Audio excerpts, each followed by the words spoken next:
¿Qué tal? Aquí es Kina Ruda, del gusto por el mal gusto, el programa más chafa de lucha libre. Y como siempre aquí están Oz y Stiglitz. El día de hoy, después de varias semanas, ¿no?, de no presentarnos, queremos platicar con ustedes, comentar un tema en el cual aparecen, dos aspectos de la lucha, dos protagonistas. Uno de ellos es el llamado exótico y el otro tema es la politización de la lucha libre. Que es muy interesante, ¿no? Que tiene que ver mucho con el flujo en el que se desarrollan las acciones en internet, ¿no? Y me gustaría ver precisamente con una idea que tiene Leo Magadan, este comentarista del Consejo Mundial, el cual decía que, bueno, para él los mejores luchadores, los que más lucen, pues son los rudos, ¿no? Sí. Que sin ellos la lucha libre, pues termina siendo muy aburrida, ¿no?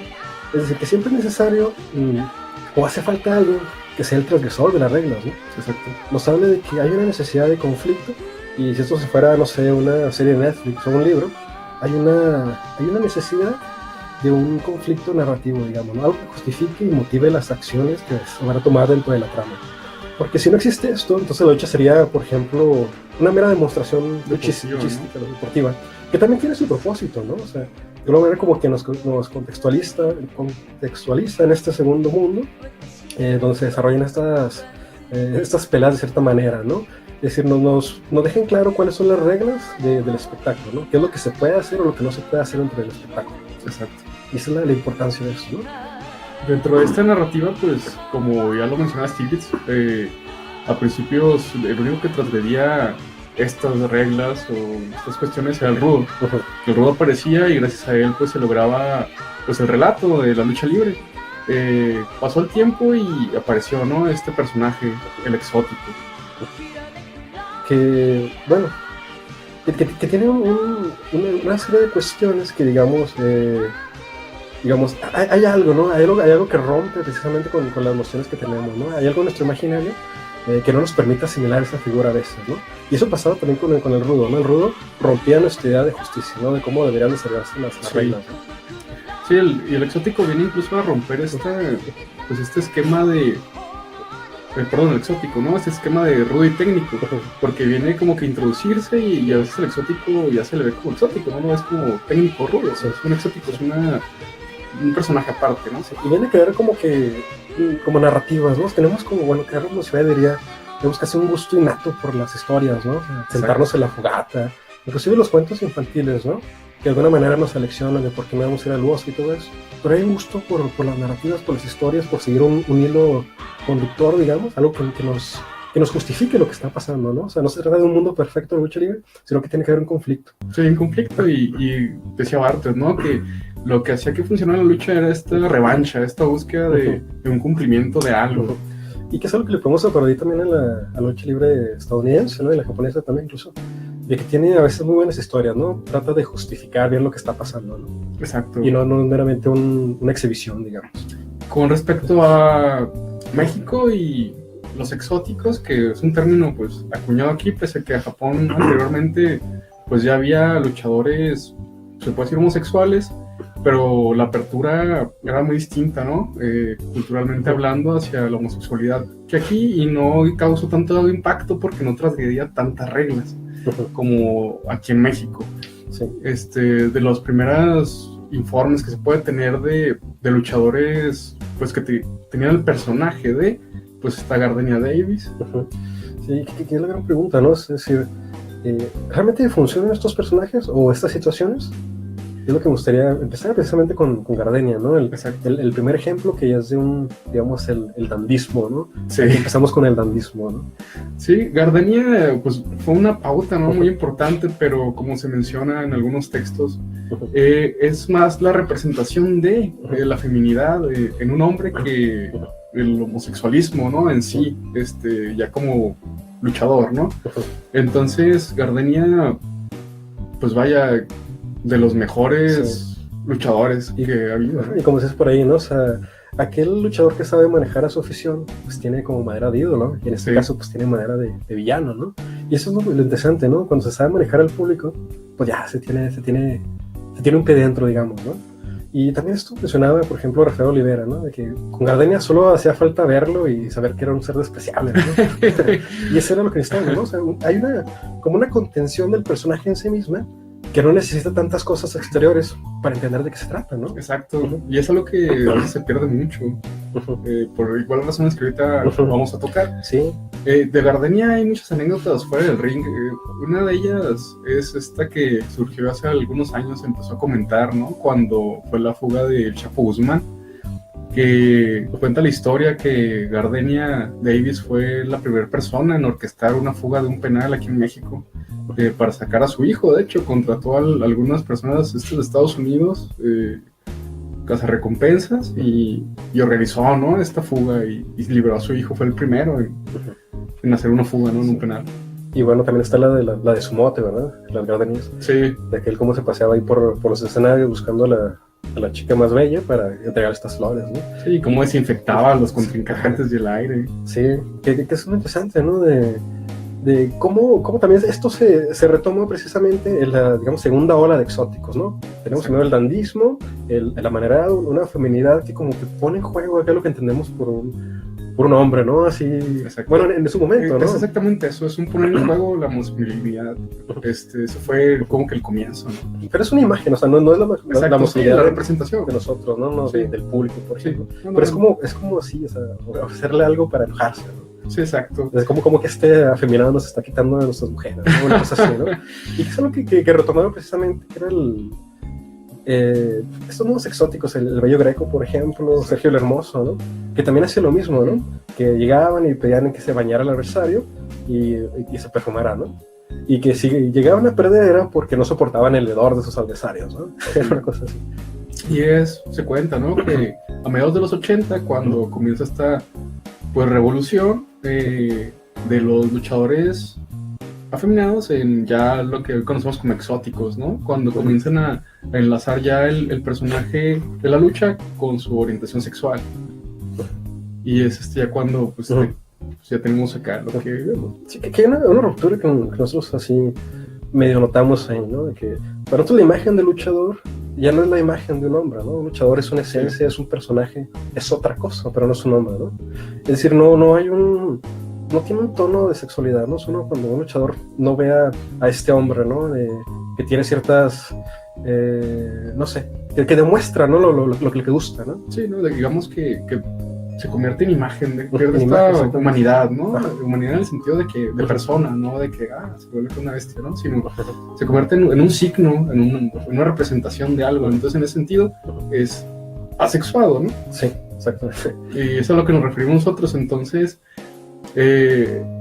también por eso decimos que, pues, es extraño este fenómeno de... Sí, ¿cómo se introdujo, ¿no? La sexualidad así en la lucha, ¿no? Es muy extraño. Sí. Porque obviamente quizás sí existía, ¿no? Existía alguna manera de hacer esto, ¿no? Sí, claro. Y pues es algo paradójico que la lucha exótica se haya colocado más rápidamente, incluso que la femenil, que haya tenido más aceptación. Sí. Los niños adoran a los exóticos, sí, los adoran, los corean, les aplauden, se enojan cuando les pegan. Sí. Y es algo que uno, pues, no esperaría, ¿no? Más por esta visión que se tiene de una cultura machista, ¿no? Sí, que quizás tenga que ver un poco con la apertura, ¿no?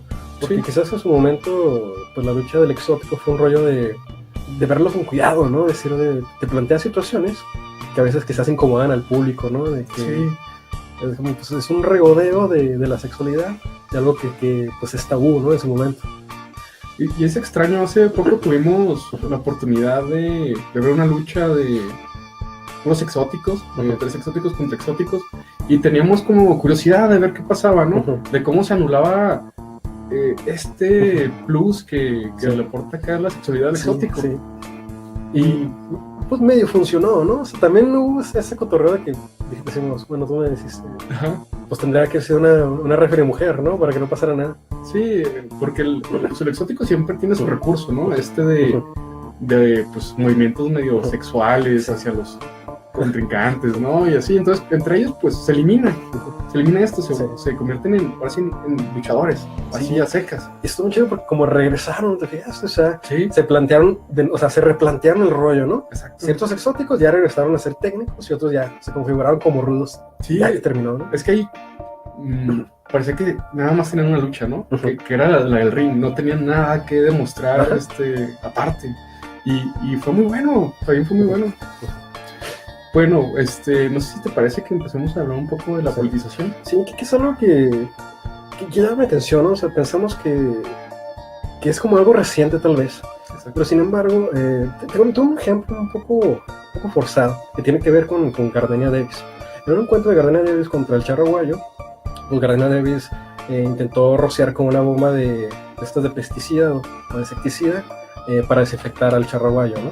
Sí. Y es curioso porque esto pues me recordó precisamente lo que eran, bueno, a lo que eran sometidos los inmigrantes mexicanos, ¿no? Estas desinfecciones que tenían en el 1916 hasta los 50 para poder entrar a Estados Unidos. Sí. Y quizás era una reminiscencia de eso, ¿no?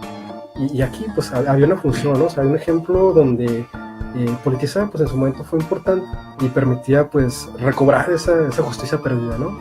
Tener una retribución pues dentro de esta representación de la lucha libre, ¿no? Quizás ahí podría haber algo, ¿no? Sí. Es muy forzado quizás el ejemplo, ¿no? Pero me recordó esa situación, ¿no? En la lucha pues siempre está saldar cuentas, ¿no?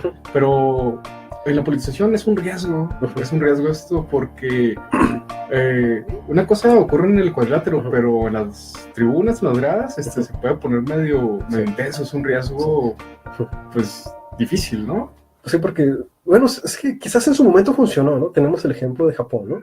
Japón pues venía después de la Segunda Guerra Mundial y empieza a haber lucha libre en Japón, ¿no? Sí. Y tenemos como que la tradición, o sea, el luchador de sumo, el judoka, el jiu-jitsu, contra el luchador gringo, ¿no? Y que se representaba como alguien tramposo y se la vencía, ¿no?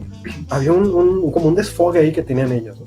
Y quizás en ese momento funcionó, pero ahora como que ya se nos aparece como la salida fácil, ¿no?